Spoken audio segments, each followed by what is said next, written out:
Hi everyone, Eric Reynolds with your Fox 10 News Now update. Mobile police officers are saying that they are taking a number of guns, some of them stolen, off the streets. MPD showed us most of the guns that Mobile police officers seized in June, 177 in all.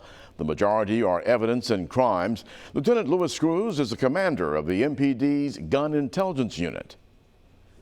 I have seen just on a normal month an uptick on the number we are seeing coming in. Because usually we'd average about 1,200 a year, which is about 100 a month. And now I think we're closer to 1,500 a year.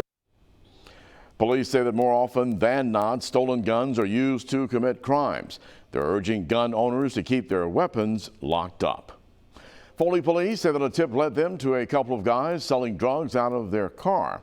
And to make matters worse, officers say that there was a 19-month-old baby in the car as well. Now here's a picture of what investigators say they found. They tell us that DeMontre Schultz and Cameron Williams were dealing out of a car Monday night near Michigan Avenue. Now, according to police, their stash included 21 grams of cocaine, a pound of marijuana, and more than 20 grams of oxycodone. They weren't just targeting one customer base. I mean, it was they had kind of a plethora of things going on, and just basically open for business for anyone who was interested in purchasing drugs from them. Police say the baby they found was not harmed. They tell us that the mother was standing nearby, but she was not charged with the crime.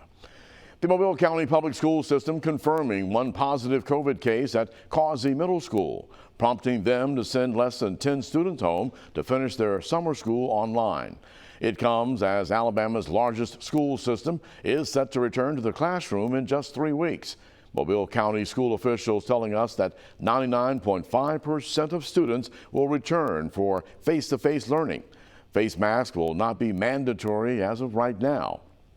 We are not requiring that masks be worn at this point, but we are strongly recommending that masks be worn when we come back to school on August 11th. I think they should wear face masks because it's such a small room and all the kids be there, and you don't know who can be, they can be asymptomatic and you not even know it. Yeah. So I think they should wear the mask. Meantime, Mobile County Public Schools will continue to social distance, sanitize, do contact tracing, and in some cases require students to eat lunch in their classrooms. All right, well, happy Thursday. I'm meteorologist Matt Barrentine. Big picture shows a quieter setup than what we have been seeing.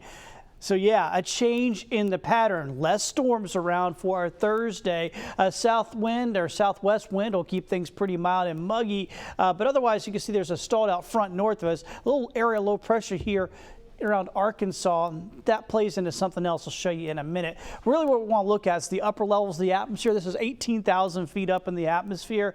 What we've had happen is an upper level high. It's not very strong, but it's building in right over our area. So that is good news to shut off the waterworks here for us, at least for a little. Let me kind of back that up. Won't completely shut off the waterworks. This time of year, there's always still some rain chances, but much lower than what we have been seeing because of that upper level high building on in. See it here on the futurecast, looks pretty good through the morning.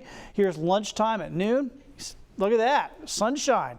Yeah, not very many clouds around, not much going on at 3. A few little showers and storms start popping up late in the afternoon. So that's a different look than what we have been seeing. And you can see the rain chances are going to be lower. We're only going to get to around 30% here for today instead of 70, 80, 90% like what we've been seeing lately. So that's a big change. The other change, when you dial back the rain chances, the temperatures are going up. We should be seeing some 90s here over the next several days. You can see that here on the planner. We'll be seeing getting up to around 90 here this afternoon. All right, I just mentioned that low that's around Arkansas. That's going to be drifting its way over to the east, over Alabama, and then eventually working its way out into the Atlantic. And the Hurricane Center is going to keep an eye on that because it may actually develop once it moves offshore. But that is moving away from us. So even if it does develop, it is not an issue for us. Here's your next 7 days. So look at this. This is a different look for a 7-day outlook than what we've been generally seeing lately. Look at that. This is actually more normal, 30 to 40%. That's more typical of what you see in July. So yes, there will still be a few showers and storms around most days, but it looks like we've broken the pattern of those 80% rain days. You'll also notice temperatures. You dial it back with those rain chances. Those temperatures get dialed up. It's going to be in the 90s.